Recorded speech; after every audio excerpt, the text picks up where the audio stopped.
paz do Senhor, amada igreja, mais uma aula de escola dominical, lição essa de número 10, que tem por título a intercessão pelos Efésios. O nosso textuário vai dizer assim: por causa disso que me ponho de joelhos perante o Pai de nosso Senhor Jesus Cristo, do qual toda a família nos céus e na terra toma o nome. Efésios 3, 14 e 15. A nossa verdade prática: devemos interceder pelos eleitos de Cristo para que eles sejam fortalecidos de poder, vivam em comunhão e exercitem o amor de Deus.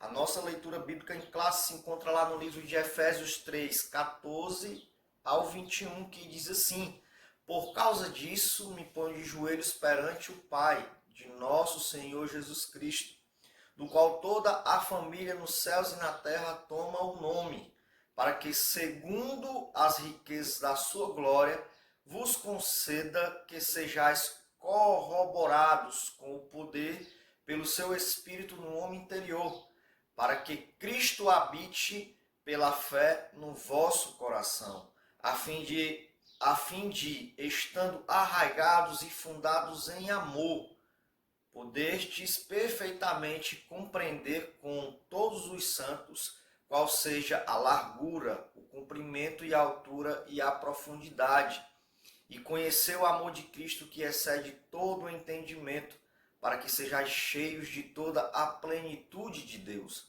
Ora, aquele que é poderoso para fazer tudo muito mais abundantemente, além daquilo que pedimos ou pensamos, segundo o poder que nos opera. A esse glória na igreja por Jesus Cristo, em todas as gerações, para todos sempre. Amém. Amados irmãos, iremos tratar a respeito da oração intercessória. Essa oração intercessória está baseada no amor que temos uns pelos outros. Na nossa parte introdutória da lição, vai abordar que na intercessão paulina aprendemos que Deus pode fazer tudo além do que pedimos ou pensamos, sendo Ele o único que é digno em ser glorificado. Então devemos entender que os nossos pensamentos são pequenos diante de Deus, mas também devemos entender que através da nossa oração intercessória, Deus pode fazer muito mais além. Através da nossa intercessão, Paulo ele nos ensina que temos que se colocar diante de Deus, intercedendo com amor, se colocando no lugar do irmão e sabendo que os nossos pensamentos são tão pequenos diante de Deus que Deus pode fazer muito mais. E Deus vai ser glorificado, Deus ele é digno de louvor. Então, amados irmãos, iremos entrar aqui na parte dos objetivos da nossa lição. A nossa lição tem por objetivo geral aprender a eficácia da oração no fortalecimento, restauração e crescimento espiritual da igreja. Esse é o nosso objetivo geral. E temos também os objetivos específicos, que são 3. Refletir acerca dos propósitos da oração do apóstolo Paulo no poder do Espírito, destacar a necessidade da igreja estar arraigada e fundada no amor de Deus e conscientizar de que Deus é capaz de fazer muito além do que pedimos e imaginamos. Então, amados irmãos, iremos adentrar aqui na nossa primeira parte da lição, que diz assim: corroborados com o poder do Espírito. O apóstolo inicia sua oração ao Senhor com um pedido duplo: o poder do Espírito no homem interior e a presença de Cristo nos corações dos crentes. Ora, irmãos, aqui a gente já começa a entender que o apóstolo Paulo, ele sabe que o homem sem o Espírito Santo, sem o poder do Espírito Santo, ele não consegue ir além. E aí ele se coloca na condição de adorador, de buscar a Deus, pedindo a Deus essa presença. Bem sabemos que o homem sem a presença do Espírito Santo, ele se torna como uma folha seca que o vento ele leva. O homem sem a presença do Espírito Santo, ele se torna vazio. Então na parte 1 vai dizer assim: as riquezas da sua glória. Paulo apresenta sua oração confiando nas riquezas de sua glória, a de Deus. O apóstolo já havia declarado que Deus é o Pai da glória, cheio de abundantes riquezas de sua graça, o que significa que ele é possuidor de todas as glórias e despenseiro de ricas e ilimitadas bênçãos. Em razão disso, Paulo pede para que a igreja seja fortalecida com o poder, que seja habitada por Cristo, que compreenda o amor divino e tenha pleno desenvolvimento espiritual. Amados, nesse primeiro ponto, vemos que Paulo ele tem uma preocupação com a igreja, ele tem uma preocupação nessa sua oração intercessória de colocar a igreja diante de uma riqueza não palpável. Muitas vezes nós se colocamos diante de Deus até mesmo pedindo, orando para possuir algo material. Isso não é errado, mas vemos aqui que Paulo ele enfatiza que principalmente a maior riqueza é estar na presença de Deus, é pedir para que o Espírito Santo de Deus habite em nós. Mesmo porque nós somos igreja, templo e morada do Espírito Santo. E a partir desse momento que você se coloca diante de Deus, pedindo dádiva de Deus, pedindo bênçãos espirituais a Deus, intercedendo pelos irmãos, pela igreja, que a igreja também tenha esse revestimento de poder, Deus ele opera milagres e maravilhas nas nossas vidas. Você é um usado de Deus. Nós que estamos diante da presença de Deus, temos Deus como um ser que nos alimenta espiritualmente, que derrama esse poder, que o poder que Paulo pede nessa primeira parte é só que o Espírito Santo habite em nós. E bem sabemos que nós, sem a presença do Espírito Santo, nós não conseguimos viver na regra, viver na conduta correta. E temos como ponto central dessa lição, que o ponto central da nossa lição, ele diz que temos o dever de interceder uns pelos outros com amor. Muitas vezes oramos por aqueles que estão próximos de nós. Muitas vezes estamos se lembrando daqueles que estão perto de nós. Mas temos que interceder uns pelos outros em total amor. Interceder pela igreja, interceder pelos nossos, mas com o critério do amor. E aí, amados, nós vamos adentrar agora na parte 2 do primeiro tópico, que vai dizer fortalecidos com poder. O primeiro pedido do apóstolo é para que a igreja seja corroborada com poder pelo seu espírito no homem interior. Essa petição não quer dizer que a igreja em Éfeso não tivesse o Espírito de Deus, mas que ela fosse continuamente revigorada com o poder e, consequentemente, em seu fortalecimento diário. Ainda enfatiza que a única força que habita o crente a se manter firme advém do Espírito Santo, que atua no homem interior e capacita o crente a perseverar e a manter-se afastado do pecado e a compreender as coisas espirituais. Quando Paulo ele fala a respeito desse fortalecimento com o poder de Deus, ele está dando uma linha de raciocínio que o homem em si ele tem que ser revigorado diariamente. Aqui faz me lembrar da nossa busca, do nosso pão diário, da nossa comunhão com Deus diariamente.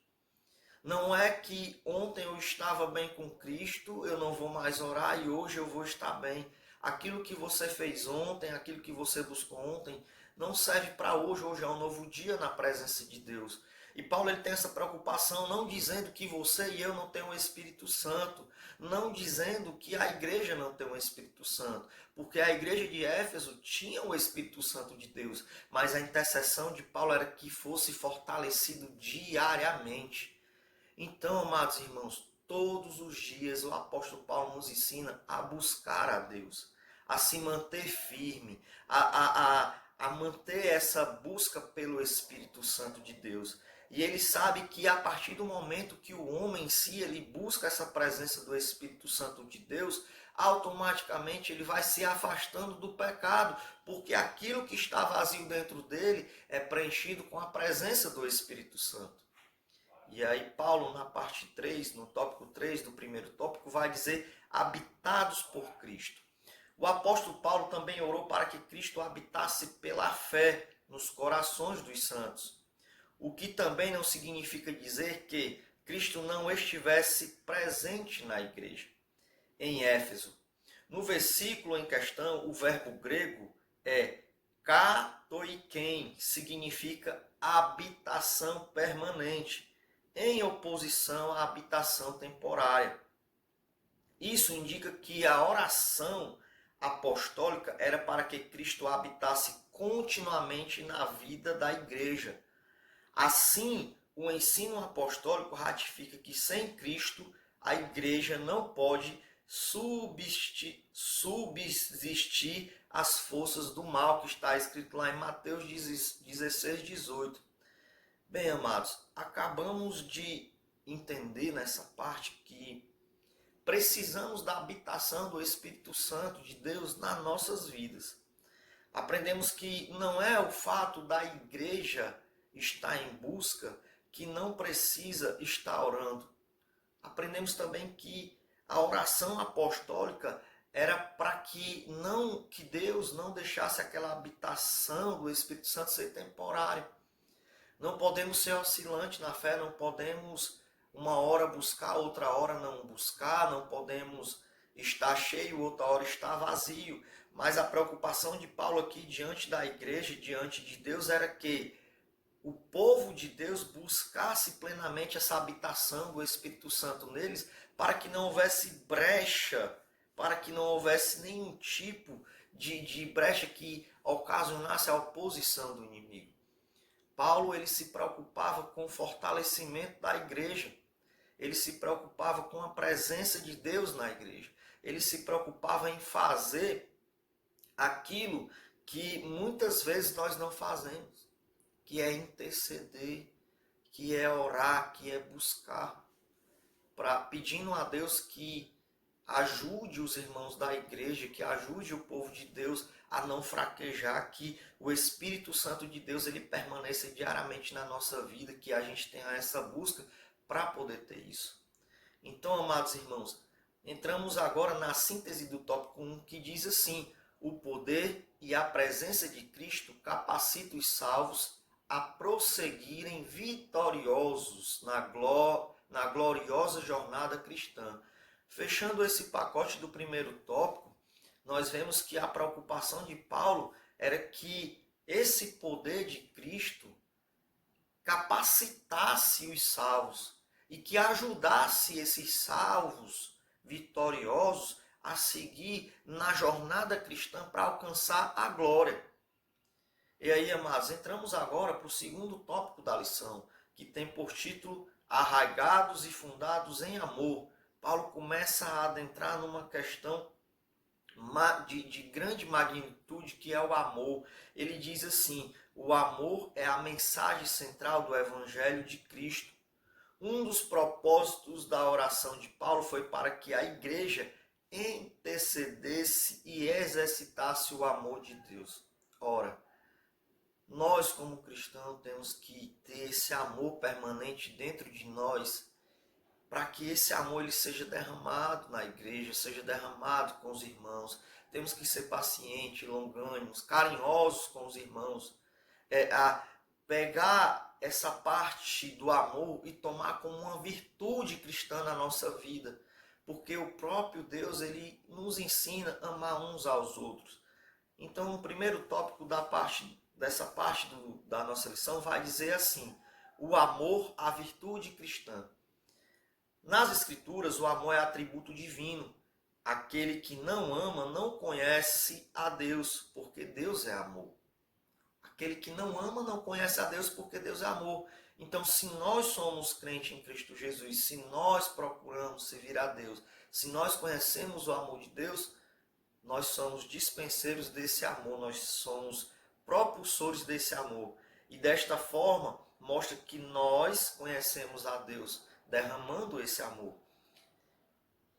E voltando aqui para o texto, vai dizer: foi por amor que Cristo se entregou para que resgatasse a humanidade. O amor é o resumo da lei e dos profetas. O sinal dos discípulos de Cristo, a prova de filiação com Deus, e deve ser expresso por meio de atitudes concretas. O amor é a maior de todas as virtudes e o princípio que norteia o fruto do Espírito. Ciente dessa relevância, o apóstolo implora a Deus para que o viver da igreja seja arraigado e alicerçado no amor. Amados irmãos, quando adentramos aqui nessa questão do amor, nós aprendemos que esse amor ele traz uma relevância para o cristão, dentro do coração do cristão, de ter um entendimento que a igreja só existe pelo amor de Deus. Deus ele nos amou de tal maneira que deu seu único filho para que todo aquele que nele crê não pereça. E esse amor ele tem que ser transbordado em nós, e nós como cristãos, nós como servos de Deus, temos que ter esse sinal na nossa vida, o sinal de amor, essa prova de afiliação com Deus. Temos que amar os irmãos independente de classe, cor, raça. Temos que se colocar diante de Deus como o apóstolo Paulo nos ensina a ser discípulo de Deus, mas esse discípulo no amor. Esse amor, ele norteia o fruto do Espírito na nossa vida. Temos que derramar esse amor, temos que ser alicerçado nesse amor, temos que ser arraigado nesse amor, porque Cristo nos entregou esse amor de tal maneira, ele viveu para que nós hoje pudéssemos ter vida nele. E essa vida que ele proporcionou em nós, que nós possamos transmitir para os nossos irmãos a vida em Cristo, a prova da filiação. Não vai ter lei, não vai ter profeta maior do que o amor de Deus na nossa vida. E aí, voltando para a lição, na parte 2 do segundo tópico, vai dizer: arraigados e fundados em amor. Após rogar ao Pai pelo poder do Espírito e a habitação de Cristo, o apóstolo clama para que a igreja possa também compreender e praticar o amor. A expressão arraigados e fundados em amor compara os santos como uma planta bem enraizada e uma casa bem alicerçada.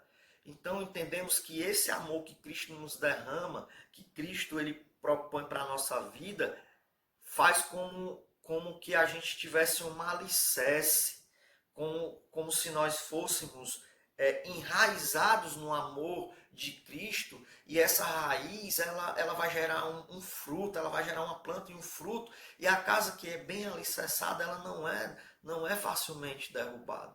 E esse alicerce de amor, esse fundamento de amor tem que ser transbordado para vós outros, para os irmãos.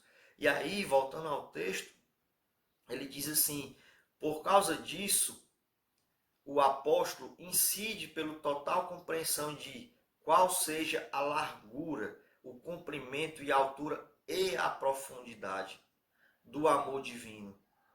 O uso dessa expressão aponta para a vastidão do amor de Cristo, que excede todo o entendimento, e indica que a lógica humana não pode mensurar o amor de Deus. Ora, o apóstolo aqui ele quis trazer de uma forma mais clara, de uma forma bem objetiva, que não se mensura o tamanho do amor de Deus. Igualmente, quando nós hoje pensamos nessa terra, o amor da mãe, quando olhamos para o amor materno, não conseguimos dimensionar esse amor materno. E imagina o amor de Deus diante da humanidade, diante de você e de mim. O amor de Deus ele é imensurável, não tem largura, não tem profundidade, não tem tamanho que se possa medir o amor de Deus na tua e na minha vida. E esse amor de Deus para conosco foi feito através, ele entregou através de Cristo Jesus para que nós possamos receber esse amor e também transmitir, ser um transmissor desse amor para os outros. Temos que tomar sim consciência do que Deus faz na nossa vida. Temos que tomar sim consciência do tamanho do amor e saber que é imensurável e que nós temos que ser desperdeiros, de despejar esse amor para com os outros.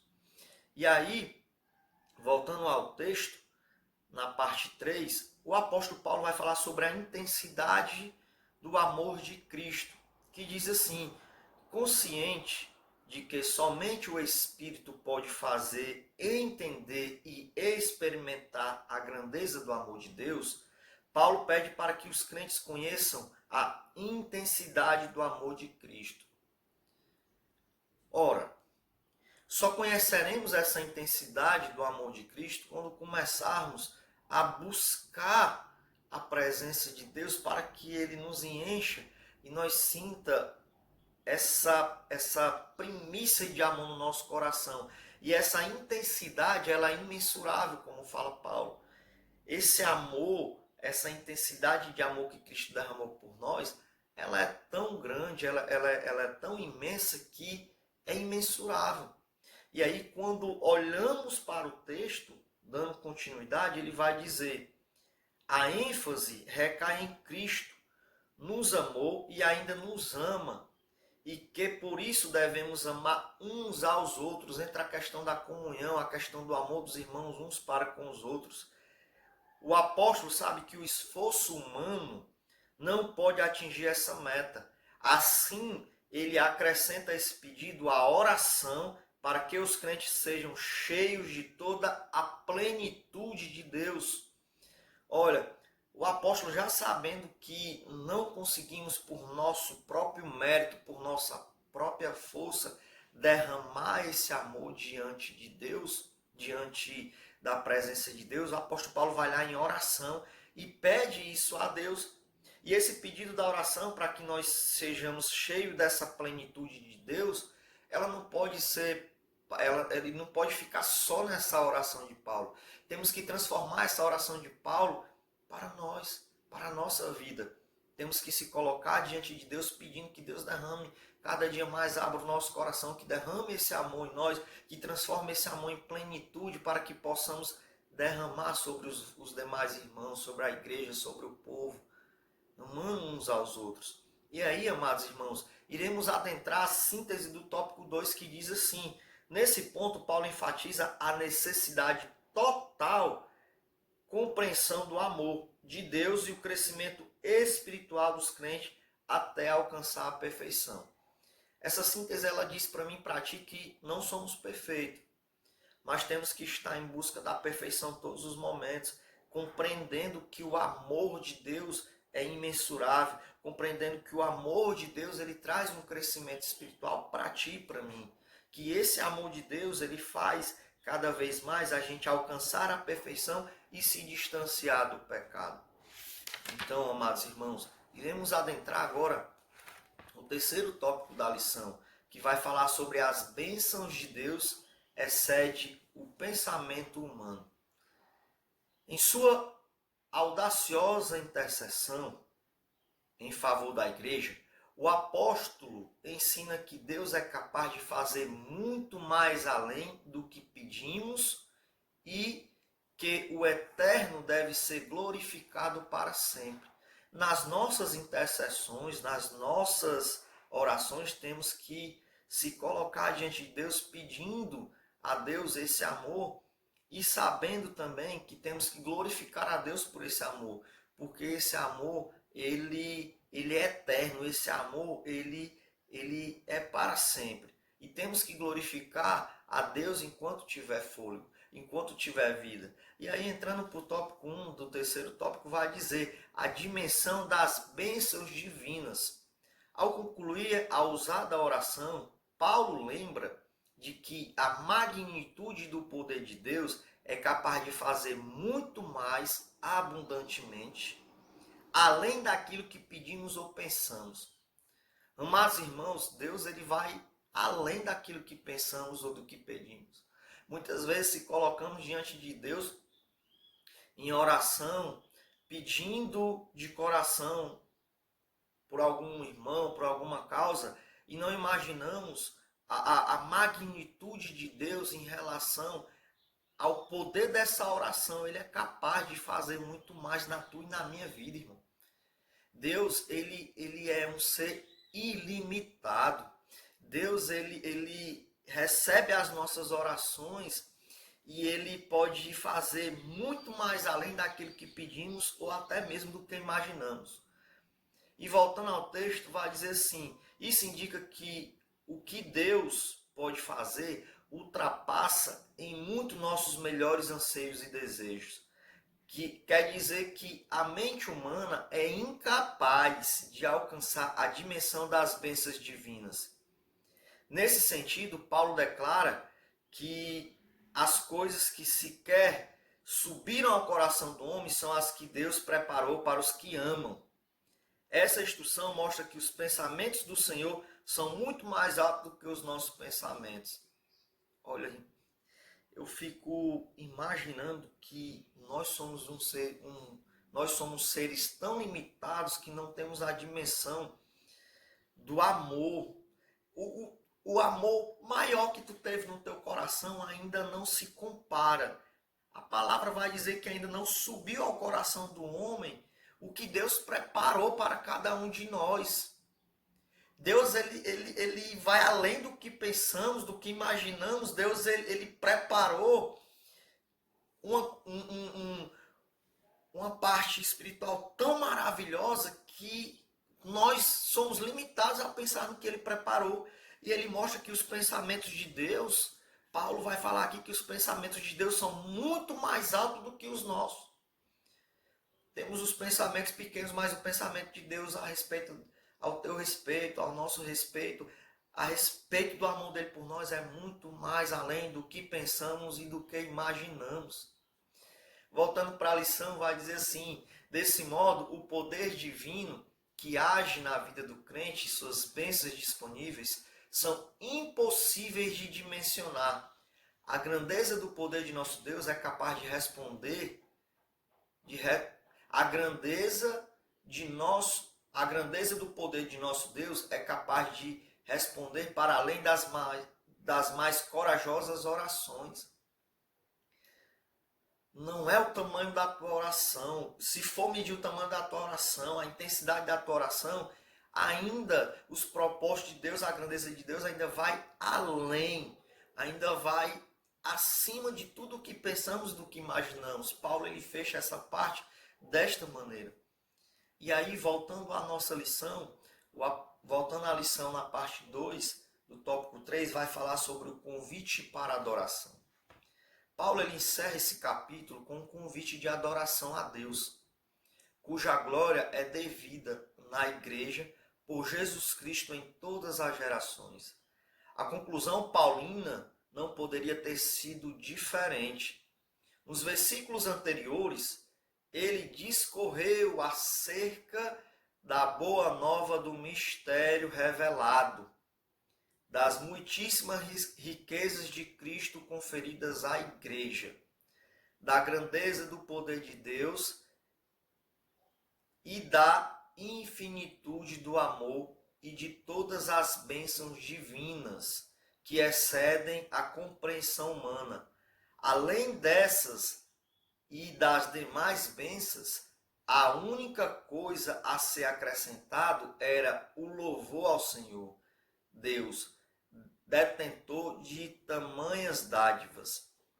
Então, quando Paulo ele entra nessa questão da conclusão, ele fala nos versículos antes que é imensurável essa questão do amor de Deus e que as bênçãos de Deus ela é de uma tamanha valia que ela é infinita e que o amor de Deus é infinito e que todas as bênçãos de Deus são infinitas, porque são dádivas divinas que excedem toda a compreensão humana.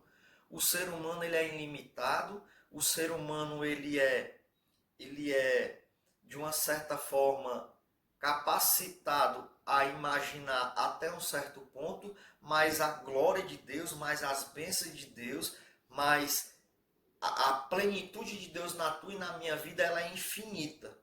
Mas nós devemos olhar para o que Paulo fala e dar glória, acrescentar nas nossas orações glória, louvor, buscar essas dádivas de Deus através da obediência, através da leitura da palavra, através da busca em Cristo, através da comunhão com os irmãos, através do derramamento desse amor com a igreja, através da sinceridade, da oração sincera diante de Deus, sabendo que Deus, ele é capaz de fazer muito mais além do que pensamos ou do que imaginamos.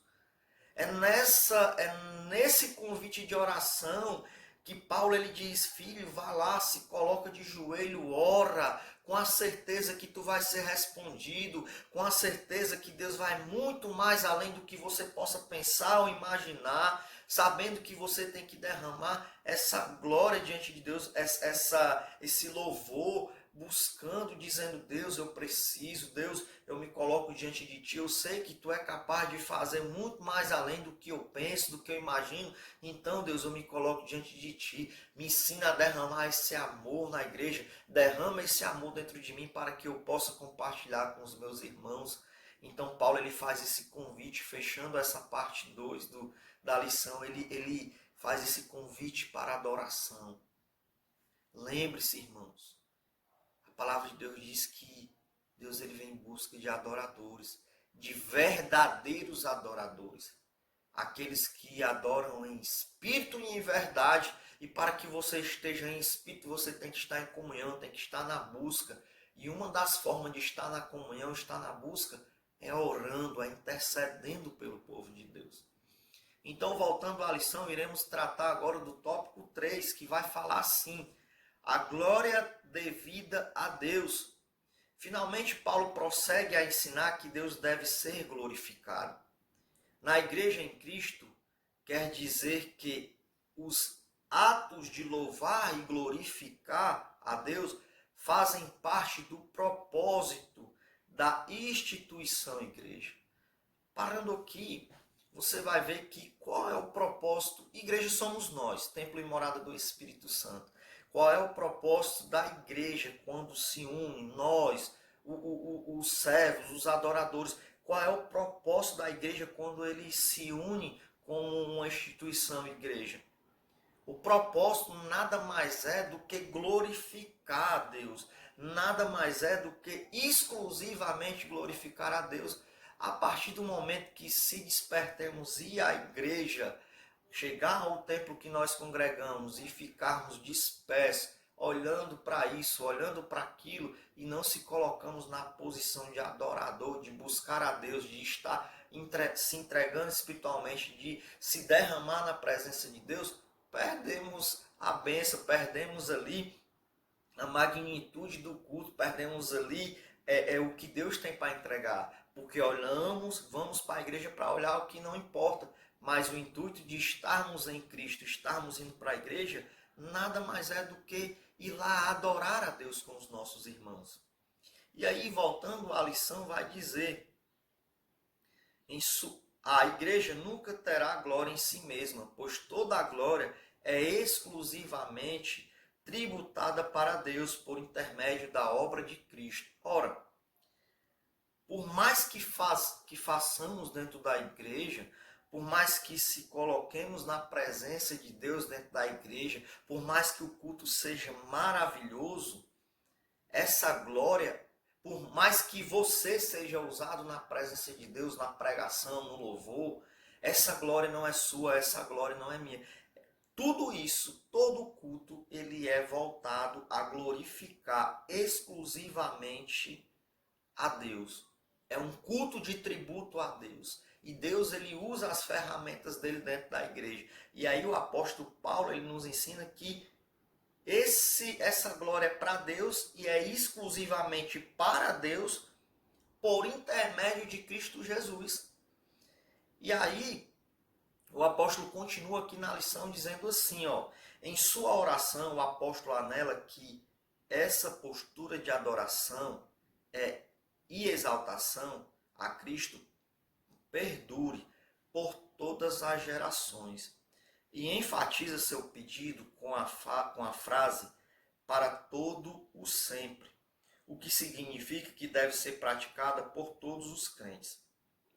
Sabemos que essa questão em si da oração, quando Paulo fala a questão da adoração, da exaltação, ele deixa bem claro que devemos lembrar de Cristo todos os tempos, de Deus, devemos se colocar, e até mesmo eu tiro dessa parte por todas as gerações, até mesmo entra na parte de nós como cristãos, levar esse ensinamento para os nossos filhos até Jesus voltar e que seja pendurado essa maneira de adorar, de buscar, de glorificar a Deus. Então Paulo ele diz, por todas as gerações, o que significa que deve ser praticado por todos os crentes para todo sempre.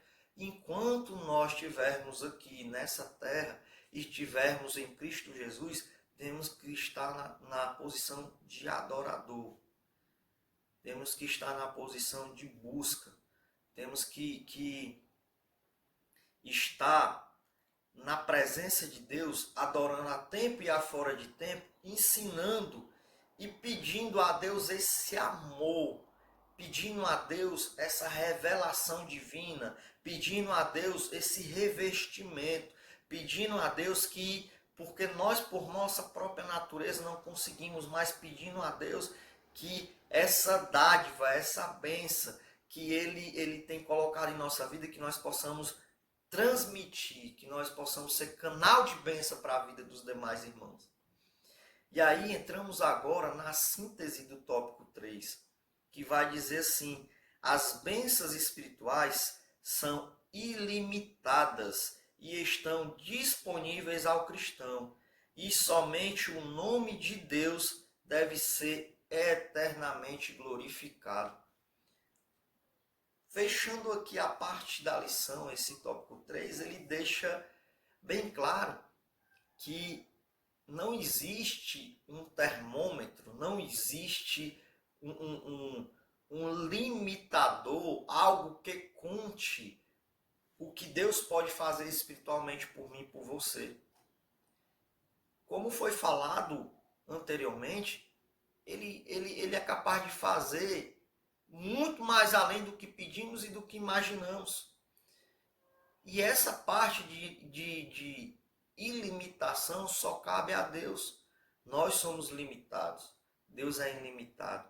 E quando se fala das bênçãos espirituais, o apóstolo ele deixa bem claro que essa ilimitação ela é disponível para quem é crente, para quem é cristão, através do nome de Deus. Voltando aqui à nossa lição, eu já concluí aqui a síntese do tópico 3, mas eu acho bem de uma boa valia ler um subsídio que temos aqui na revista que diz assim: Paulo, ao final de sua segunda oração, faz uma doxologia ao Deus Todo-Poderoso, que ouve e responde às orações. A oração do apóstolo Paulo parece ter alcançado um grau tão alto e sublime que nada poderia impedir a sua resposta. Para Paulo, Deus responde não somente ao que nós pedimos, mas Ele pode fazer muito mais do que pedimos ou pensamos. A total confiança no ilimitável amor divino move o coração de Deus. E a resposta divina chega com bênçãos excedentes. Isto é, sempre acima do que pedimos ou pensamos. Para que isso aconteça, é necessário que nossos desejos, as aspirações e vontade sejam canalizadas para o centro da vontade de Deus. E Ele, como lhe convier, responderá às nossas orações. Ele é poderoso. não só para fazer tudo o que pedimos ou que pensamos, mas para fazer tudo além do que pedimos ou pensamos, para fazer tudo mais abundantemente, além do que pedimos ou pensamos ou imaginamos. Nesse final, Paulo faz um apanhado, ele mostra aqui que nós temos que aprender que somos limitados, sim, mas sabemos que Deus é capaz de fazer muito mais do que pensamos ou imaginamos. Mas a oração ela tem que ser colocada todos os dias diante de Deus, na presença de Deus. A oração intercessora, a oração de pedir revestimento do alto, a oração de pedir amor do alto em nossos corações, a oração de se colocar diante de Deus, mostrando-se arrependido dos pecados, verdadeiramente arrependido do pecado, pedindo a Deus para nos transformar, nos libertar, nos capacitar, pedindo a Deus que Ele não deixe sair de nós a sua presença, porque o homem sem a presença do Espírito Santo, ele é como uma folha seca, ele é vazio. Então, pegando todo esse estudo bíblico, pegando toda essa parte da nossa lição 10, nós aprendemos que tem que ter intercessão, tem que ter busca, tem que ter constância, tem que ter adoração, tem que glorificar a Deus, tem que estar em comunhão com os irmãos. Então, amados irmãos, iremos adentrar a conclusão da nossa lição, que diz assim: a ousada intercessão de Paulo anela o fortalecimento da igreja. O apóstolo tinha ciência de que o perseverar do cristão dependia de 4 princípios basilares, os quais ele pediu a Deus em oração: o fortalecimento de poder, a presença plena de Cristo, um intenso exercício do amor de Deus e o contínuo crescimento espiritual até encontrar a perfeição. Durante esse processo, o povo de Deus deve glorificá-lo em todo o tempo. Amados irmãos, podemos também pegar essas 4 partes que o apóstolo Paulo ele dá até mesmo, vou fazer aqui uma conjectura, ele dá até mesmo como uma receita. Ele diz: olha, temos que estar fortalecido no poder de Deus, temos que estar na presença plena de Cristo, temos que exercitar o exercício do amor de Deus e temos que buscar o crescimento espiritual todos os dias para que possamos ter a plenitude de Deus na nossa vida e ainda no intuito de glorificá-lo todos os dias. Uma rica lição, uma lição maravilhosa, uma lição que nos ensina muitas coisas. E aí, amados irmãos, eu quero agradecer cada um de vós que tiraram um pouco do seu tempo para escutar a palavra de Deus, para escutar a lição, essa lição de número 10. E eu deixo aqui a paz do Senhor para cada um de vocês. Eu deixo aqui o amor que Cristo colocou em nossas vidas transbordar, você que está aí do outro lado, e que a graça, o poder e o amor de Deus e a presença do Espírito Santo habite no meio de nós todos os dias. Fiquem na paz do Senhor e até breve.